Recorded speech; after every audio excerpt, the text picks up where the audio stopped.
தண்டால் பண்ணுறதுல என்ன மிஸ்டேக் பண்ணுறாங்கன்னா, தண்டால் பண்ணும்போது நம்ம அப்பர் பாடி தான் கீழே பெண்ட் ஆகி போகும். அப்பர் பாடி ஃபுல்லாக கீழே வந்து மேலே போகும். ஆனால் எல்லோரும் என்ன பண்ணுவாங்க, லோயர் பாடியை வந்து பெரும்பாலான பேர் லோயர் பாடியை கீழே இறக்கி எடுத்துப்பாங்க. அந்த மாதிரி பண்ணுறதுனால நமக்கு எந்த யூஸும் கிடையாது. ஓகேங்களா? நமக்கு அப்டமன் டைட் ஆகணும், ஜஸ்ட்டு விரியணும். ஓகேங்களா? எல்போ நல்லா டைட்டாக வரணும். அதே மாதிரி நல்லா ஆர்ம்ஸ் வந்து அந்த மசில்ஸை பெருசாக கொண்டு வரணும். அப்படின்னா நம்ம வந்து எல்போவை பெண்ட் பண்ணி ஜஸ்ட்டை கீழே இறக்கி எடுத்துப்போம். ஓகேங்களா?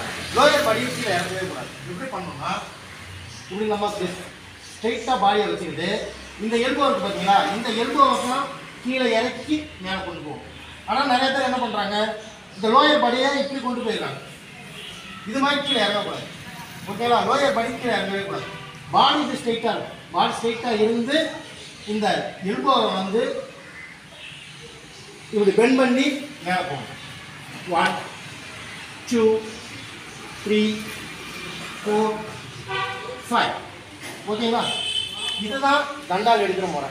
ஓகேங்களா? லோயர் பாடி எப்போவுமே கீழே டச் பண்ணவே கூடாது. பாடி ஸ்ட்ரெயிட்டாக இருக்கணும். எல்போ மட்டும்தான் பெண்ட் ஆகும். ஓகேங்களா?